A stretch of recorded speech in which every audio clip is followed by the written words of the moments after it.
All right, good afternoon. My name is Kerry Schmidt. I'm with the OPP Highway Safety Division. Welcome here to the Canadian International Auto Show. We are here talking about uniform recruitment. I am very happy to have Angie Sloan. She is our OPP Outreach Liaison member here from the OPP, trying to generate some interest, trying to see what we can do. We want to teach you how to drive a police car. And if there's anything that you have questions about, we have members of our auxiliary unit as well as Angie as well available for questions later on. And we do have a couple other surprises here as well. If you have not seen our OPP Tesla, which is down at the 700 level in the south building, you got to come check it out. We got a few posters here. We're going to hand them out at the end of the presentation. We also have a poster of a Dodge Charger. Show that off there, Angie. And come by, check it out, take some pictures, see if you fit in it. And by the end of this presentation, you might know how to drive a police car, right, Angie? Yeah, let's hope so. Let's see what happens. We have a lot to talk about. Thank you for joining us. We got a little bit presentation here as well with some images as well. Lots of information. Angie is the expert in this whole field, so please come stick around. We're streaming this live on Facebook and Twitter right now as well, so I hope you can follow along and listen and share. And if you have questions online, post those questions, and we're going to come back at the end of the presentation and answer all the questions that you have. So please, we're not ignoring you now. We will come back and answer your questions as soon as we get back to see the screen. So again, my name is Kerry Schmidt. I'm with the OPP Highway Safety Division. I'm sure you might see me from time to time and talking about traffic issues throughout the GTA. Angie works in the background. She's up in headquarters, does a great job helping people get the information they need to be successful, to be an officer, to be a uniform, and actually also civilian officers or civilian employees as well with the OPP. There's all these rumors about whether or not we're hiring. Are we hiring? Oh, we are definitely hiring. This year alone, we are looking to hire 360 uniform members, which our numbers are much higher than in previous years. We have a lot of people retiring over the next few years, so we definitely need to fill those seats. So one of our catchphrases is, there's never been a better time to apply, and that's absolutely true. Yeah. Well, do you know what? I have spent most of my career here in the GTA doing traffic-related issues. I started off routine patrol, traffic enforcement, collision investigations, collision reconstruction. I'm doing a different role right now in media relations, and Angie's going to talk about that a little bit later on as well. But we often think about the OPP just being the traffic cops, the traffic officers here in the GTA. And there's a lot more to traffic and the OPP than just going up and down the 401. Although it is a fantastic part of what we do, there's so many more things that we can do. And I think Angie wants to talk a little bit about some of those opportunities. I love being in traffic. I love sitting here and talking about traffic because that's my passion. But there are so many opportunities because everyone has their own interests and specialties. But Angie, tell me a little bit more about some of the other careers within a career. We definitely don't have enough time today to go over all of the different opportunities that you have in the OPP once you become a member. Obviously, the opportunities are endless. One of our other catchphrases is careers within a career. I'm a civilian member and I've had 7 different careers or jobs in the last 4 years of my career with the OPP, and that's just as a civilian. So as a uniform member, if you're willing to go anywhere in the province, there's definitely a lot of opportunities. And I do want to touch on those a little bit. I'm going to do kind of a little bit more of an introduction of what my position actually does in the OPP as well. So I'm the Outreach Liaison, and essentially I'm responsible for kind of mentoring people through the application process.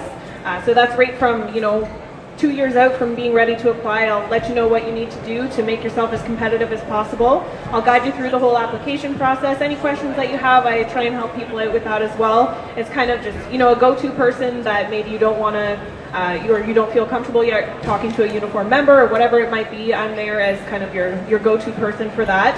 I run the REACH program, which is the mentoring program in the OPP, and I also do mock interviews. I'll review your application for you, help you with a resume and cover letter.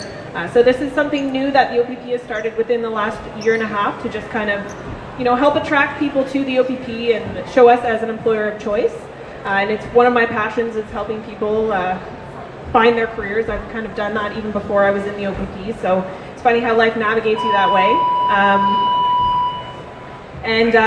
So what we're going to focus on is careers within a career. We're going to go through about 26 different careers that you could potentially have as an OPP officer. So I know, I'm not sure if we're getting an alarm here or not, but we're going to keep pushing through here until we're told to evacuate. The training that we do, a lot of people think they need to come in with the full sets of skills that you need to be able to be eligible, to be competitive, to be an expert in your field of work. But we do a lot of training in-house. We have other opportunities of training through the provincial academy. What are some of the training things that we do, and that maybe you want to talk about the training process? So it's always great to get involved with things before you apply as to be an OPP officer. You can get involved in your community and those sorts of things, you know, as an auxiliary member, which I'll talk about at the end of this. But our training, what we want you to know, how we want to train you, we will do that. So when you are hired with us and you're given a conditional offer of employment, you come to our Provincial Police Academy for a week. Well, you'll undergo some training, you'll get your uniform, and then you actually go to Ontario Police College for 3 months, where they will teach you everything that you need to know about being a police officer in Ontario. And once you're finished there, you'll come back to the Provincial Police Academy for an additional 8 weeks of training. And at this time, so yes, it is a little bit of time, but to be a police officer, you do need to have a lot of knowledge about quite a few different things, and we want to make sure that you're best equipped to go out into your new career. So you'll spend 8 weeks at the Provincial Police Academy once you're done at OPC, and once you're done there, you go out to your detachment and you start your career of a lifetime. So. Absolutely, it is so exciting. And once you get the condition of the offer of employment and you start your training, you're actually getting paid from day one. Absolutely. So you are getting a paycheck already as you're going through your training. You obviously have to pass your probation and your evaluations as you move through into permanency, but it is absolutely exciting. There are so many careers within the OPP, and I know you want to talk about some of them. I do. Let's get down to it. Okay. Not only that, but training is ongoing throughout your entire career as well. So it doesn't just end when you're done at the Provincial Police Academy in the beginning. So we will start. Oh, actually, I should touch on this first. So don't expect to, walk into day one of your career and all of a sudden you're on the tactical team. So you do have to do 3 to 5. We recommend 3 to 5 years of frontline experience prior to applying to a specialty unit, just to gain that general policing knowledge, familiarity with the OPP, those sorts of things. And then you're welcome to apply to any kind of specialty roles that you want to. So our first showcase is the Underwater Search and Recovery Unit. So forgive me, there's quite a few speaking points on these, and I haven't quite memorized the entire organization yet. Right. I'm still working on it. So the Underwater Search and Recovery Unit has 13 full-time divers. So if you have any kind of special skills, you like to scuba dive or something like that, and you come in to the OPP, just keep that in mind. There's a niche for everybody in the OPP. So they assist in the recovery of missing people, as well as for evidence search in major crimes.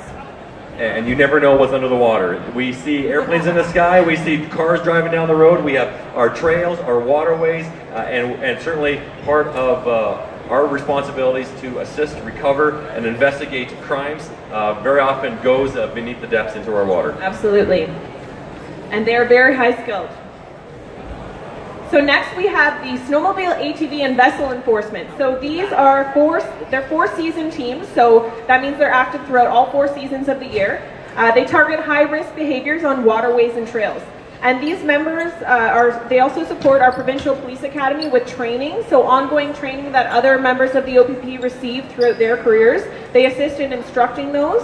And a lot of northern places, you'll see that people spend a lot of their time, maybe even most of their time, on snowmobiles to get to places that aren't accessible by vehicles.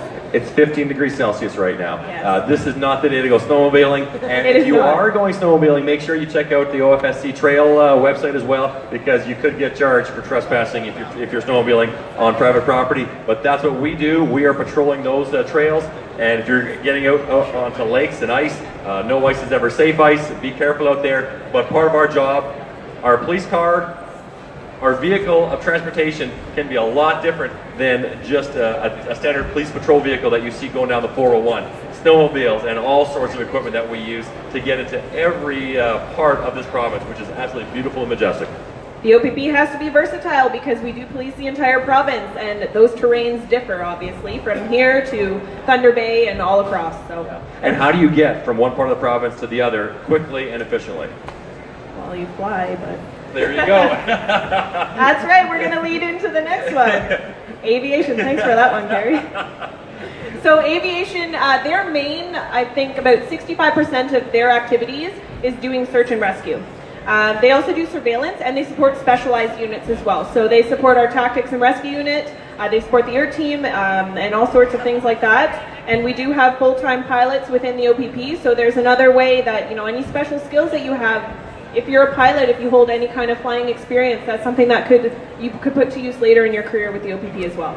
If you're interested, go back to our Facebook or a live stream that we did on Friday. We had our aviation save, which are snowmobile, ATV, vessel, and our aviation section doing a live stream, just like you're doing here right now. And you can listen and hear exactly from the pilots what their jobs all entail. It's absolutely fascinating. Rotary wing, fixed wing, and all sorts of equipment that goes in the sky.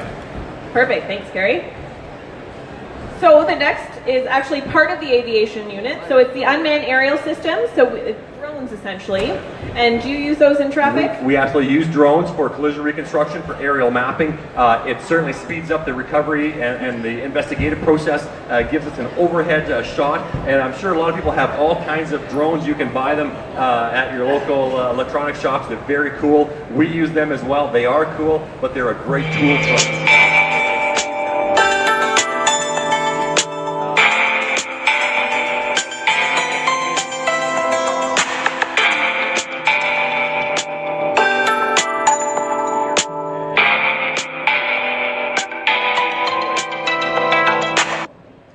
We also use them for a few other purposes as well. So for confined area searches, which, I mean, I could use an example from in the past, the Elliott Mall lake collapse. Maybe if that were today, we might use an unmanned aerial system. Also fire investigation and disaster scenes as well. Yeah, absolutely. They are very fascinating. They're incredible. And you actually need to have ground school training to actually operate this equipment. And that is all the training that we provide throughout the organization. So once you have those skill sets, you're hired in, we'll give you the training that you need to actually start using the tools to do your job effectively. Absolutely. So next, we had K9 here on Sunday, I think, doing the live show presentation. Always very popular. People seem to love dogs. Today is National Love Your Pet Day, and so we wouldn't call them pets. They are tools, they are resources that we use for the OPP. There's different types of dogs. You might want to get into the specifics of them, but they are amazing. And again, go back onto our Facebook page. We had our K9 unit here yesterday. Vinny and Cash, one of our Irish Shepherds, one of the Shepherds was here and did a great presentation, so check it out. We actually have 27 teams of dog and handler. They're consistently going through training to, you know, match up with their dog and make sure that the dog is going to be efficient for what our uses are. They do become close with their dog as well, so that's something to keep in mind. We do scent detection for explosive, narcotic, and human remains, and also assisting specialty units. So with missing persons, that's one thing that a lot of the time we utilize K9 for, so searches through the woods. They help the emergency response teams as well. A lot of theirs is searching for drugs, weapons, missing people, those sorts of things. And I don't actually know the specifics of the breeds of dogs, but there are very specific breeds that we do look for to ensure that they have the traits that we need in a canine. Yeah, Vinny Hick was talking about the different breeds that we use, and the selection process is so restrictive. Out of 100 dogs that may be evaluated, only 3 or 4 might actually make it through to be an OPP canine dog that will be on the job. And whether or not it's going to be an aggressive, like a searching dog, or a bomb detection, or a human detections dog. I had an opportunity to go down to Gravenhurst to watch them train for human detection. If you have a deceased person in the woods and how these dogs can find them, it is absolutely amazing and just great on those guys to do that job, which is so important. They really are fascinating to watch, and you know, these dogs are just genius, so it's crazy. Yeah. So next we have the Golden Helmet. So this is our motorcycles, and we actually have a precision team which was established in 1973, and it's 20 members of officers on this team, and usually they do about 30 performances a year throughout the province. So they are very busy, they are so skilled, and watching these operators use their machines, I watched them do a demonstration this past weekend at the motorcycle show just down the road, and showing how it's not about fast driving, but slow and maneuverable driving. These are absolutely brilliantly talented riders, and they're on frontline patrol as well. We're using Harley Davidsons right now as our frontline patrol vehicle, motorcycle. The officers love them, and they're a little distinctive as well, but it is part of our tools, part of our equipment. And if you want to drive one, there are things you need to do, but once you get onto the OPP, that's another field that you can go down and ask for the motorcycle training course. And even without a motorcycle license, we will put you through the paces, so someone who's never ridden a motorcycle can actually be riding an OPP police motorcycle within 3 weeks of starting their training. Anything that you want to do within the OPP, we provide that training for you. So we want to make sure that our members have the best ability to do their jobs, and that's part of what our academy does. Yeah, absolutely. Marine. So, summertime, obviously, Ontario has a lot of lakes, which means that there is a lot of bodies of water to make sure are safe. Each region has their own marine unit and their own members that are part of the marine unit, and they have their own vessel as well. So training is a 2-week period, and it's conducted on Lake Muskoka in beautiful Gravenhurst. So if for no other reason, I got to go down there and watch some of these training. Again, these operators and the instructors are amazing. The equipment we use, from the center console whalers to the little jet boats that we have, to small crafts, to large vessels which run on the Great Lakes. They're amazing machines, and again, we provide the training, and it's an amazing opportunity. So these members, they do these duties during the summer months, and then they also have other duties during the winter months as well. Fleet, so people Let's might talk. have some interesting things to So, do. if you haven't gone to see our OPP Tesla, which is down at the 700 level in the South Building, It's you beautiful. have to go check it out. We've got some posters here. We're going to give them to you at the end of this presentation. We have a Dodge Charger as well. Just as a caveat, this will not be a police vehicle on a frontline patrol coming next week, but you never know what the future of policing might be like. This is certainly a conversation starter. We're using it to talk about recruitment and think about what your police vehicle might be like 10 years from now, 15 years from now. Right now, as we're driving, just show off that the white one there. We got our Dodge Charger. Again, you can go sit in this one right now, see if it fits. Hopefully you're going to be in the front seat. Throw the lights on, and you can look at the back seat as well. You don't want to be in there, but come check us out. 700 level. We have the OPP Tesla all wrapped up. It looks gorgeous, and from all the different fleet vehicles that we have, that's going to be what most people will identify with the OPP as. Definitely. So our fleet is obviously very, very versatile based on the different areas that we police within Ontario. We have 3,200 fleet cars. We have 159 vessels, 500 ATVs, snowmobiles, and trailers. So the number of people that we have employed in the OPP to maintain these as well, and most of what we use is state-of-the-art equipment too for these police vehicles. Can you tell me a little bit about what most vehicles are equipped with for patrolling? Well, in frontline patrol vehicles, we are using the Dodge Chargers, the Chevy Tahoes, the Ford Explorers, the Ford Tauruses. Those are kind of the 4 primary vehicles that we use. There's all kinds of other specialty vehicles as well. I drive a Sprinter for my own media purposes, as well as collision reconstruction and forensic teams. They use bigger vehicles with more equipment in them. There's going to be a cage in them. They have all the computers, radios, electronics, modems. So we're fully connected through our comm centers to the internet to get the information that we need to do our jobs. We have police cars that have automatic license plate readers that will scan vehicles to check for stolen or wanted persons as well. And again, they're all branded. They're black vehicles, black and white. You can't miss them. Very distinctive. And we also have plain vehicles that may be not as visible, but they're still on the roads patrolling every single day. We have custom vehicles too that our fleet area actually customizes for different mobile commands or for our specialty units. So whether it needs to be a covert vehicle or it has to be an actual mobile command center, our fleet customizes those as well. We have an amazing garage that does amazing work. This photograph here, this is in our garage operations. We have, I think, 30 or 40 bays for vehicles to be equipped, to be commissioned, and then to be decommissioned at the end of their life cycle, which are then turned back to the auction house, and you can go buy yourself a decommissioned police vehicle later on. It won't have the fun toys on it, but there's certainly something that is available. I think I've seen a few of them out there. Yeah, there are, I can tell absolutely. they used to be police cars. So next up we have forensics. So this is another thing too, careers within a career. Whatever your background is, whatever your education is, it might come in handy throughout your career with the OPP. If you have a degree in biology, if you've gone to school for forensics, this is something that you can do within the OPP as well later in your career. We have 13 deployed field locations throughout Ontario. They do forensic examination for detection, collection, and identification of evidence. And also it includes digital forensics, forensics artistry. So we have a forensics artist who does sketches as well as reconstruction. Recently in the news, what was the... Well, this past Saturday, we had a shooting on the 401 near Mississauga Road. The vehicle was shot up, rolled over. We had our forensic identification unit come in from Tillsonburg. They came in, processed the scene, collected all the evidence. We found shell casings, we found billet fragments, we had a vehicle shot up with bullet holes, and that vehicle was then taken back to their facility to do a forensic evaluation on the vehicle with all sorts of specialty skills and specialty pieces of equipment, which I don't even know what they can all do, but what they do is absolutely amazing. Forensics is a very important piece of investigations when it comes to police work, and the technology that we have nowadays really helps to solve those difficult crimes that maybe we couldn't have solved 10, 15 years ago.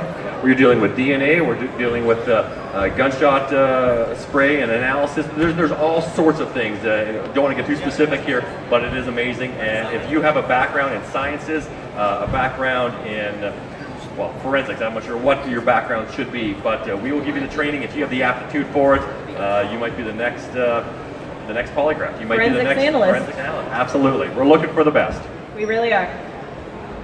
Next, we have instructors. So our Provincial Police Academy, as I mentioned in the beginning, they're responsible for the training of all of our members, right from before you are an actual police officer, when you're starting your training, all the way through your career. So our instructors in the Provincial Police Academy, they're responsible for general patrol training, so that's with our recruits. They also do in-service training for our members. So every year members have to do a 1-week block training with us, which keeps them up to date on all of our policies, firearm safety, those sorts of things. It is mandatory that everybody complete their block training.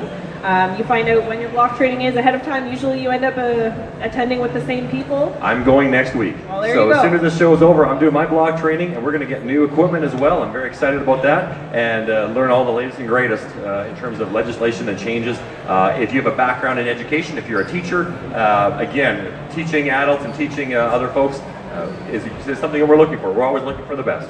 Absolutely. We also have members of our organization assigned to Ontario Police College as instructors as well.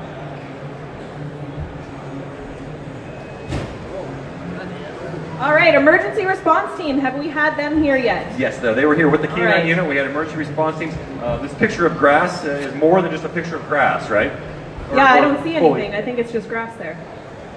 So, our emergency response team, we have 256 regionally based members. So generally these members are based out of a detachment. They can have emergency response team duties, which means that they're a frontline officer with secondary ERT duties, or they can be full-time ERT members as well. They assist in many different things. So in addition to their frontline duties, they have specialized training. So one that I can think of would be the Wilderness Survival Course, where they go out into the dead of winter and have to survive for 3 days. They do get the training prior to that, but they do have quite a bit of special training. So it also includes public order, search and rescue, and evidence search as well. So as I mentioned before with K9, they do assist in searching for missing people and recovery of evidence. Yeah, they were talking about that, and they always back up a K9 unit as they're going through. The dog goes first, the K9 handler, and will be flanked by at least 2 ERT response, emergency response team members as well to assist with the searches that they're doing. Definitely. International policing. So over 200 officers in Canada participate in international missions per year. So mission lengths are 1-year deployment, and right now there are 4 active missions happening right now in Haiti, Ukraine, Colombia, and Iraq. So, wow. Do you know anybody who's ever gone? You know what? Actually, Sam Elaman is a buddy of mine who's gone on many missions. Worked with him at PNM. There you go. And so I hear stories from him. There's all kinds of people that have done that. It's an amazing opportunity. You learn from experts from around the world, and you become actually experts teaching other police services how to do police work. And it's an amazing opportunity. That's what I've heard from anybody. We actually have some members within Uniform Recruitment who have done some missions as well, and it's nothing but positive feedback and getting to share their knowledge and skills in policing with other countries. So. Yeah, amazing. Major Incident Command. So planning, response, and recovery aspects of a major incident. So there's some different factors of what defines a major incident, which we won't really go into today. But it's set up in circumstances that require mobilization of our resources and equipment. So for an example, an airplane crash, that would qualify as a major incident. So members who have been trained in incident command do this in addition to their regular duties. So it's not a full-time job for them. They do this in addition. They may be called out in the middle of the night to their critical incident commander or something like that. They'll be called out in the middle of the night to man the situation and make sure everything happens smoothly. We had a recent major collision on Highway 400 with a transport truck loaded with fuel, caused a multi-vehicle collision, claimed 3 lives, and we had major incident commander there as well, facilitating and organizing, making sure everything was being done. And other high-profile events like the G8 or G20 are obviously huge undertakings that require a massive amount of resources, but that's where incident command certainly comes into play. Yes, it keeps everything organized and everything running smoothly. Indigenous policing. So they identify, mediate, and assist in resolving potential conflict situations. They're also dedicated administrative support for First Nations communities. So they also assist in providing training to our members for Indigenous awareness and those sorts of things, and our police partners and community partners as well. So we have an Indigenous Policing Bureau based out of General Headquarters in Orillia. I'm not sure how many members are made up of that bureau, but yeah, I'm not sure, but I know we do have First Nations policing, and all the communities in the province that are under their own policing jurisdictions, that we still assist them and in a lot of the First Nation policing duties and requirements. We'll back them up as well and assist them in their roles. So a huge opportunity if you love working up north, because most of the reserves are further north. But again, we have Indigenous policing bureaus and opportunities all across the province. So the OPP, our Provincial Police Academy, actually provides training to a lot of these First Nations police officers as well. So they'll come to our academy and go through our training as these First Nations communities know that the OPP holds their standards very high with training. Scenes of crime. So SOCO, as other people might know it as. So this is a duty that members will have in addition to their regular duties. Something that this might entail would be lifting fingerprints from a break and enter or something like that. So essentially any scene of a crime where evidence needs to be processed and analyzed, and also the integrity of the evidence needs to stay in place. A scenes of crime officer, so somebody who has had that special training through our organization, will be on scene, and that evidence can't be processed or lifted until that officer arrives. Exactly. We use them for traffic duties as well. They'll come and assist with the vehicle examinations, sometimes at autopsies as well. They'll be doing the documentation of the injuries sustained to someone who's deceased. But again, all across the province, at a break and enter or any other crime, they'll be there to process that evidence. This kind of falls into place with forensics a little bit, but yeah, any training that you need, you can receive through us. Okay, USERT. I'm going to break this up a little bit because it is a very long abbreviation. So I'll break it up into 2. So part 1, urban search and rescue. So this is confined space rescue, such as tunnels, sewers, crawl spaces, and high angle rope rescue as well, to aid in the recovery of evidence or missing persons. Part 2, so chemical, biological, radiological, nuclear, and explosives. So both of those things, urban search and rescue, and chemical, biological, radiological, nuclear, and explosives, makes up USERT. They're a very highly trained, skilled team. Sounds very dangerous. It is. Well, I mean, they do deal with some dangerous items, but they have very, very high level of training to deal with these items. They're sent, to different parts in the States to receive this kind of training, just to make sure that our members have that training they need to deal with these situations, because it's always a possibility. You never know what kind of call you're going to go to. So these members are called out. So they do chemical and biological analysis and identification as well.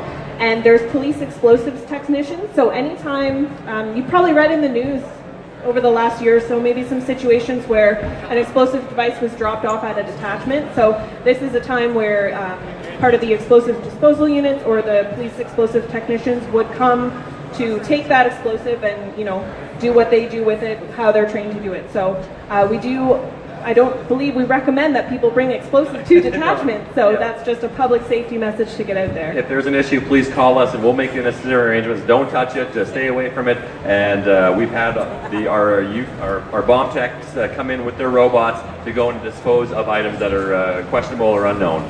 Yeah, so this team, USERT, is very, very highly trained, and they are deployed all over the province. They're based out of Bolton, I believe, but they are deployed across the province to deal with any kind of situation that relates to any of those long words. Yes.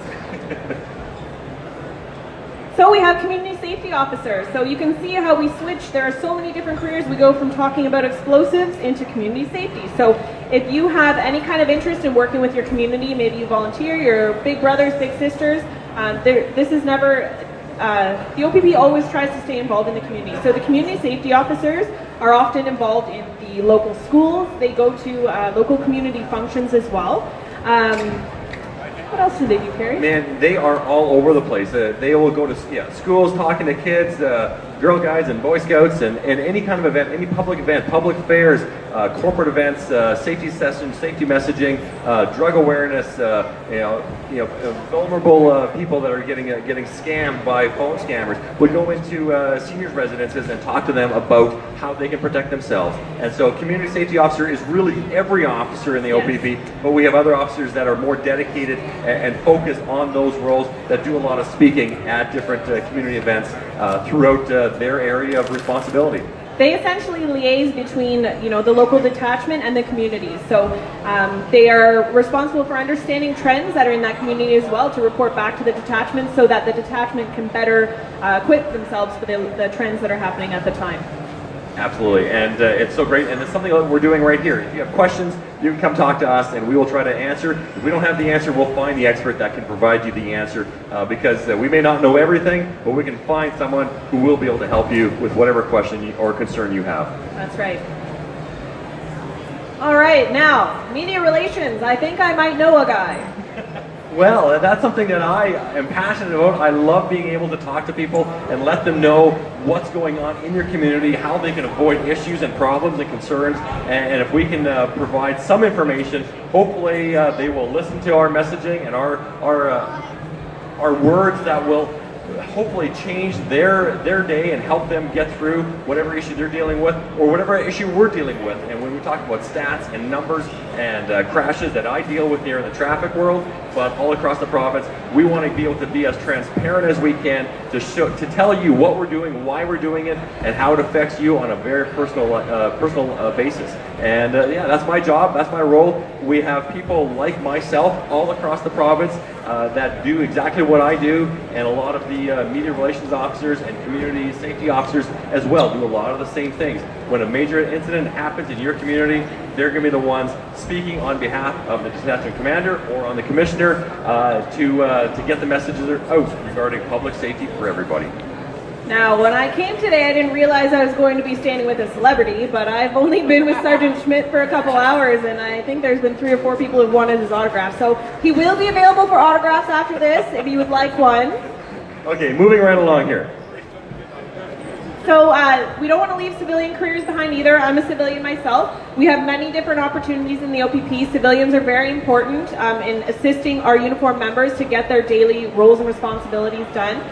So there's so many different opportunities for civilians as well, such as analysts. So they work with the crime units to analyze their stats and look for trends. We have a civilian data entry unit, and they assist our frontline members in taking away the time they spend, doing their dictations and whatnot, and actually get reports entered into our system. We have financial people, we have social media people. There's just many opportunities for civilians as well. And special constables. So special constables have a little bit of a different designation. So they are civilians, but they have limited peace officer and or police officer powers, depending on the situation, depending on where their job actually is. And it includes security officers, offender transport officers, court security officers, and forensic identification technicians. So that's another career that you could have with the OPP too, if you're not looking for the uniform side of things. Amazing opportunities. Yes. Queen's Park, legislature, we have lots of special constables there as well, and throughout the headquarters as well. So all over. Think about it. Yes. And the last thing that I would like to talk about, we have a couple auxiliary members here today. So auxiliary is a voluntary role with the OPP. If you guys just want to come up here, maybe I can ask you a couple questions.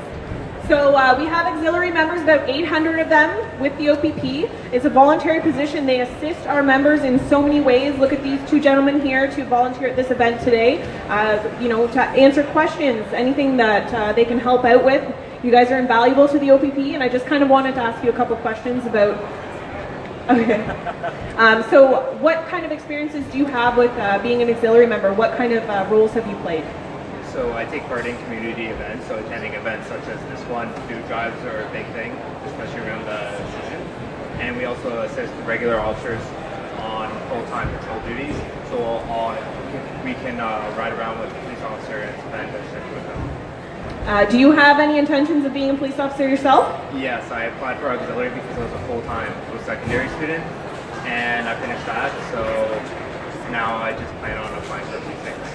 So auxiliary is a great stepping stone into a career in policing as well. It helps you really gain some experience, some volunteer community hours as well. It's just an invaluable part of the OPP. And how about you? That's it for me. I plan on applying again as well as getting on as a regular.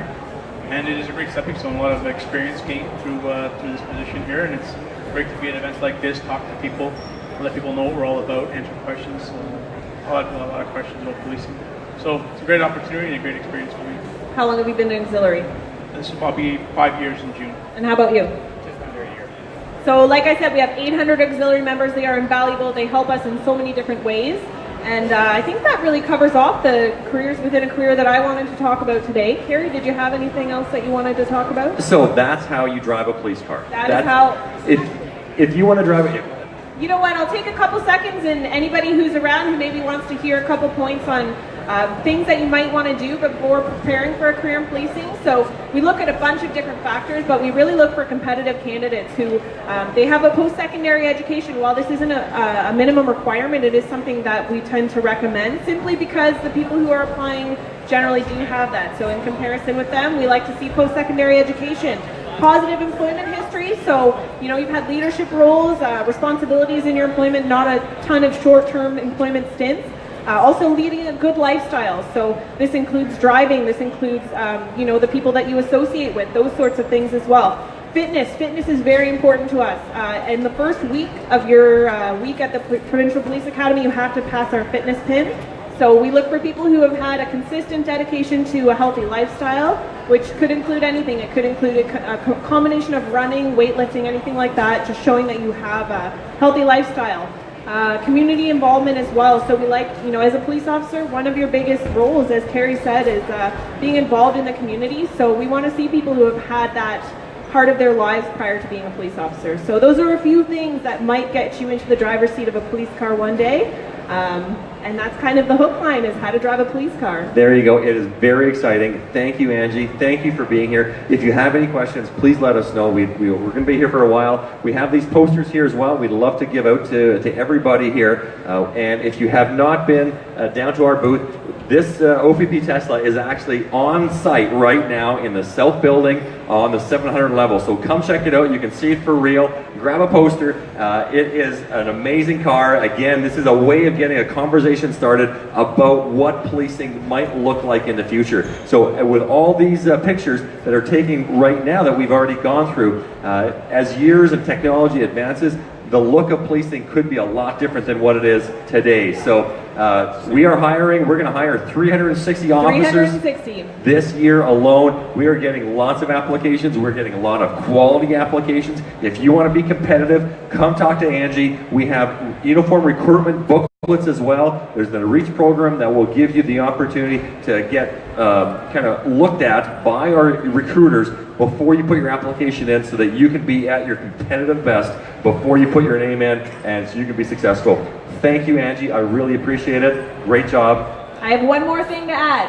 Follow us on social media, because our social media coordinator posts a ton of good information about how to be competitive and what you need to do. So we're on Instagram, Facebook, Twitter, Snapchat, all sorts of places. So please just check us out on social media as well. And you can follow Carrie too. Hey, follow me along. So far, traffic's moving well. Temperature is 15 degrees. Be careful out there. It's a beautiful day. So enjoy the rest of your day. Thanks for coming here. We're going to be back here again tomorrow and every day at 2 o'clock for live stages. Thank you for being here. Thank you. Well, there's I'm all over the place. Hang on one second here. sorry, I don't. Yeah.